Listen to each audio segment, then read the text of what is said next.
In accordance with our rules, Mr. Chair, Section 11, Move to I suspend, Mr. therefore Chair. move to cite in Session contempt. suspended.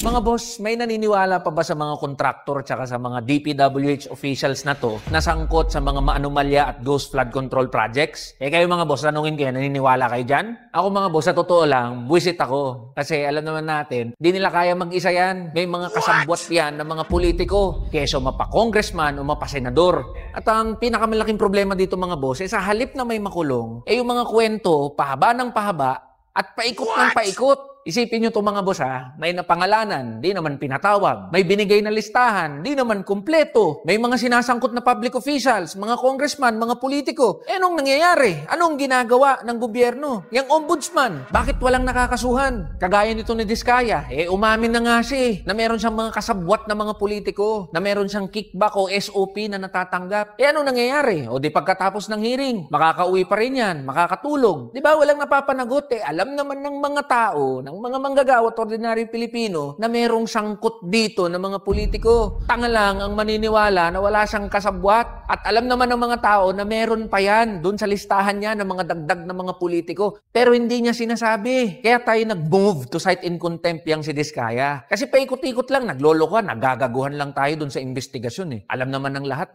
Ang gusto natin, paaminin siya, ituga niya na yung mga politikong sangkot dyan at huwag na siyang magsinungaling. Hindi pinanganak kahapon ng mga tao para mabilog at mauto nyo dyan sa kwento nyo. Alam ng mga tao at alam ng lahat na mayroong pinagtatakpan. Kaya kung kailangan na i-cite in contempt yung mga yan, kahit gaano pa sila karami, gagawin natin para man lang makabawi tayo ng mga manggagawa at ordinaryong Pilipino na ginagago niyang mga magkakasabwat na mga kontratista at mga politiko. At bakit ba tayo nandito? Siyempre, para may mapanagot, hindi para maglunsad ng walang katapusan na mga hearing. Napaka-unfair kasi mga boss na kapag tayo mga ordinaryo at mga manggagawa nagkasala, kulong agad.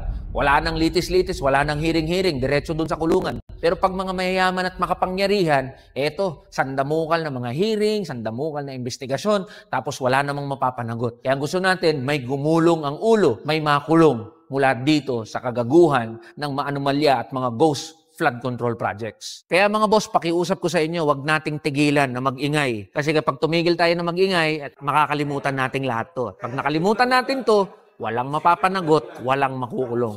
So yun lang mga boss, laban lang tayo.